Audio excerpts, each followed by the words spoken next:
Hello guys, এটা হলো আমাদের লেকারের দরজা। এটাতে আমরা এখনো ফিনিশিং দেই নেই।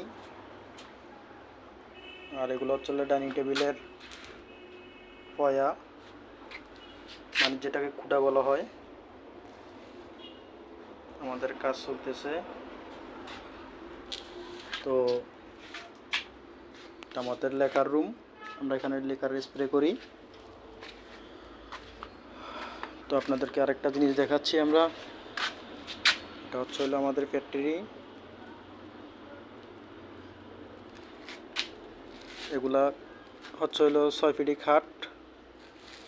আমরা এগুলা মনে করেন ঘষা মাজা দিয়ে কমপ্লিট করে রাখছি, এখন শুধু স্প্রে করব।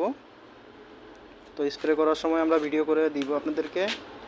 অলরেডি দরজাটা আমাদের ঘষা মাজা হয়ে গেছে, আমরা এটাও স্প্রে করব।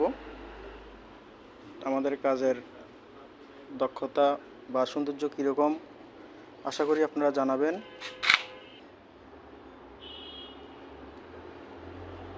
আসসালামু আলাইকুম ওয়া রাহমাতুল্লাহ।